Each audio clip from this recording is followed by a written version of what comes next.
नमस्कार दोस्तों, पुरातन कथाएं में आपका हार्दिक स्वागत है।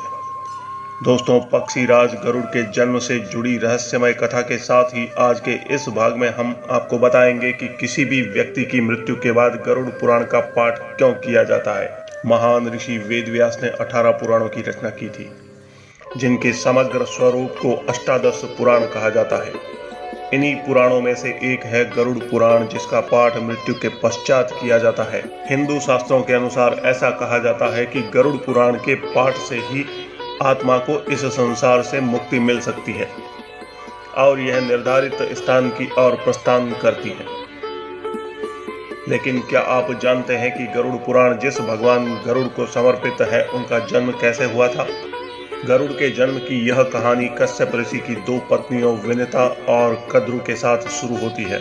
दरअसल एक बार ऋषि कश्यप ने अपनी पत्नी कद्रु से कहा कि वह संतानोत्पत्ति के लिए एक यज्ञ प्रारंभ करने जा रहे हैं ताकि उन्हें और अधिक पुत्रों की प्राप्ति हो सके। ऋषि कश्यप ने सबसे पहले कद्रु से पूछा कि उन्हें और कितने पुत्र चाहिए।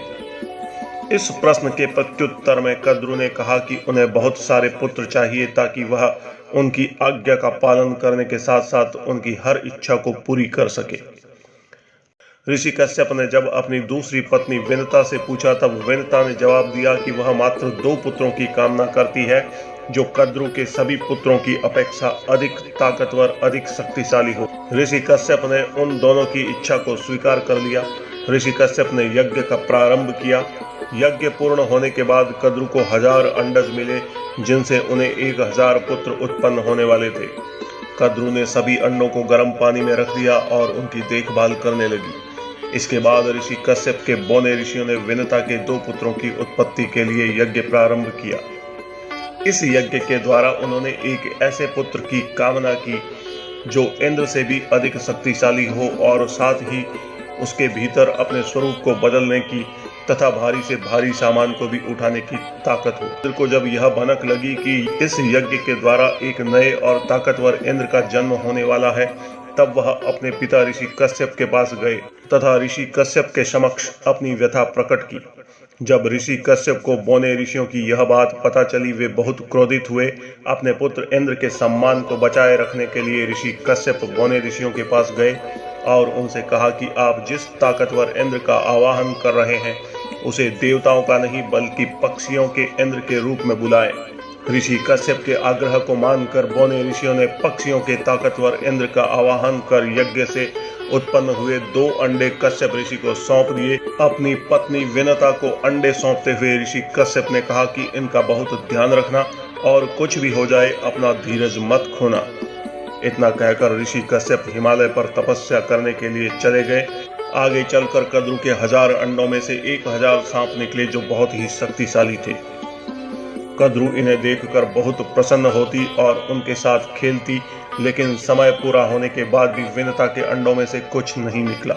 कद्रु विनिता को ताना मारने का एक भी मौका नहीं छोड़ती थी। ऐसे में जलन में आकर विनिता ने अपना एक अंडा तोड़ दिया, यह देखने के लिए कि उसमें कुछ है भी या नहीं।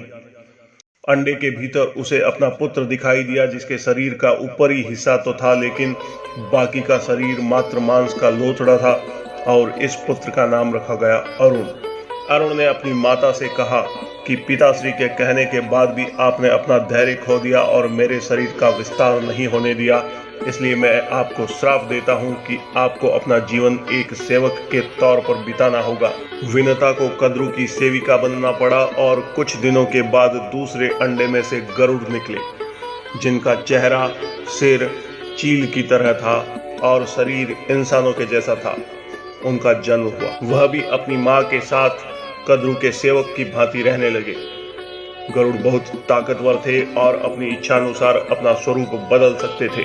इन्हीं गरुड़ को आगे चलकर भगवान विष्णु ने अपने वाहन के रूप में स्वीकार किया और सम्मानित किया। विनिता और कश्यप के पुत्र गरुड़ को समर्पित है गरुड़ पुराण। ऐसा माना जाता है कि अगर मृत्यु के बाद गरुड़ पुराण पढ़ी जाए तो मृत व्यक्ति की आत्मा को शांति और धरती के बंधनों से मुक्ति मिलती है। दोस्तों, गरुड़ के जन्म के रहस्य पर यह वीडियो आपको कैसा लगा कमेंट्स बॉक्स में अपनी प्रतिक्रिया के साथ लाइक करें तथा हमारे वीडियो को अपने मित्रों के साथ शेयर करें। धन्यवाद।